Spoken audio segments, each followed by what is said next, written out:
Welcome back. Um, Brightest Day, number 22. This is almost over. Uh, 2 issues to go. So, right into this. This is by Jeff Johns and Peter Tomasi. And the artwork is split into three by Scott Clark, Ivan Reis, and Joe Prado. Yes, there you go.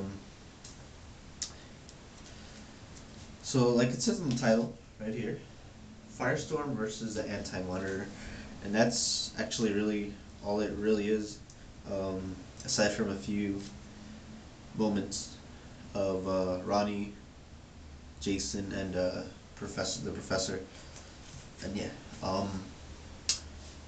the artwork, the artwork is actually really good, and it's actually pretty consistent between the artist switch, which not being a big fan of artist switch in general. I think they did a good job, and they've been doing a good job with Brightest Day with the artists.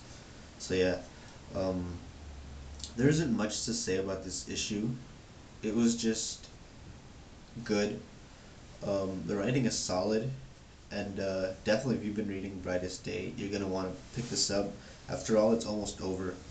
Um, so yeah, this issue pacing moves along pretty well, and I actually found Firestorm to be a lot more exciting than I initially thought he would be. I actually thought once Brightest Day started that Firestorm's story would be one of the ones that I wouldn't want to read, but it's actually quite the opposite. It's actually really good.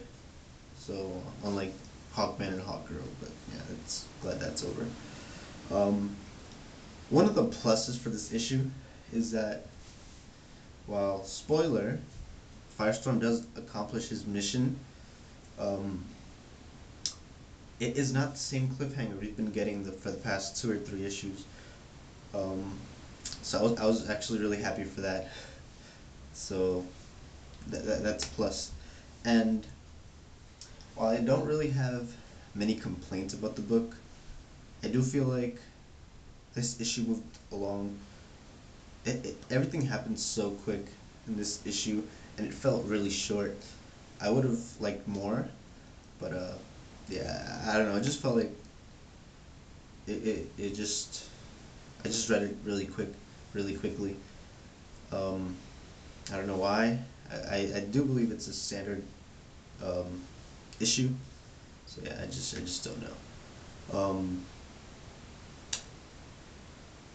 And another thing that small complaint about is that I don't even remember when the last issue that focused some on Firestorm happened. So that's that's not good, because when I opened this, I felt a little lost, but then I remembered. So it just took a few seconds. So it's been a long match. Other than that, all I can really say is that while the cover is actually really nice, um, this cover is by Gary Frank and Nathan Earing, and it's just not by David Finch. I don't know why all of a sudden the switch of artists. Maybe because Finch is doing The Dark Knight, but I really loved Finch's covers. Um, so yeah, it's just something I miss. Hopefully, for the next 2 issues, we'll get some Finch. But either way, pick this issue up. It was really good.